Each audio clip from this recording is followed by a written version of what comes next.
Bonsoir la famille, je suis Kaïs Fof, activiste panafricain. Je prie toute personne qui voit cette vidéo de la partager massivement à tous les frères africains. Chers parents, chers frères, l'Afrique peine à combattre le terrorisme, le djihadisme importé. Pourquoi? Je vais vous apprendre des informations que les forces armées sur le terrain nous ont expliquées. Vous savez, il y a un lien entre le franc CFA et l'armement de nos soldats sur le terrain. Si vous voyez que nos soldats, depuis 10 ans au Mali par exemple, ne peuvent pas faire face au terrorisme, c'est parce que les djihadistes, les terroristes sont plus armés que l'armée du Mali. Vous allez me demander comment est-ce possible?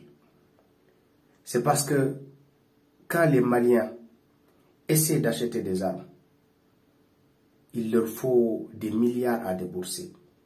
Une fois qu'ils déboursent ces milliards, il faut convertir ces milliards-là en d'autres monnaies pour que le Mali puisse acheter ces armes-là.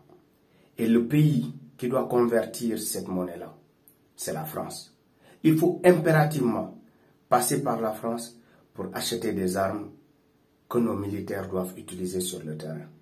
Et si la France n'est pas d'accord pour que le Mali puisse disposer de ses armes, ou que pour un autre pays, le Burkina, puisse disposer de ses armes, la France refuse de convertir cette monnaie. Même si on veut nouer des accords avec les Russes, on n'aura pas d'argent, parce qu'on utilise le franc CFA. On n'aura pas d'argent à payer aux Russes pour pouvoir se doter des armes. Qu'est-ce qui se passe sur le terrain? On paye les soldats russes avec l'or et avec les ressources qui existent sur le terrain. Parce que l'argent ne peut pas être converti. La France met un blocus pour la conversion de l'argent. On a appris aussi d'autres informations. Que nos militaires sur le terrain sont interdits de posséder des armes de longue portée. Sont interdits d'utiliser des armes plus efficaces que les armes qu'utilisent les forces françaises sur le terrain, ou aussi efficaces que les armes qu'utilisent les forces françaises sur le terrain. Ceci est un piège. C'est pour forcer les militaires à se soumettre aux ordres des Français.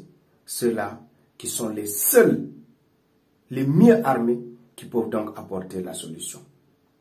Et vous savez une chose, si nos militaires refusent la coopération et la présence de l'armée française part, mais nos soldats n'ont pas d'armes. Nos soldats sont pris en otage par des djihadistes que des légionnaires français sont en train d'entraîner au Sahel. Ces informations nous sont parvenues de sources militaires.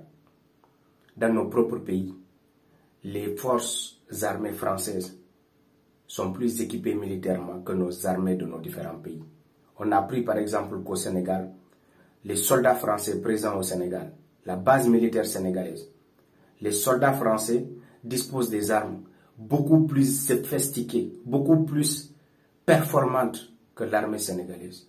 Donc si aujourd'hui, il y a certaines menaces qui frappent ce pays-là, obligatoirement, le pays fera appel, autant pour moi, à l'armée française pour lui apporter la solution. Nous sommes incapables de nous protéger nous-mêmes et nos hommes politiques sont au courant. Nos militaires sont au courant, mais ils sont impuissants.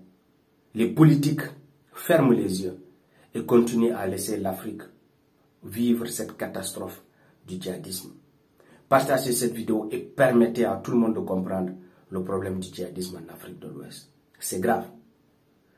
Pendant que nos militaires sont désarmés, ces mêmes personnes qui désarment nos militaires, qui les empêchent d'avoir des armes, ce sont eux-mêmes qui donnent des armes plus redoutables aux adversaires de nos forces armées.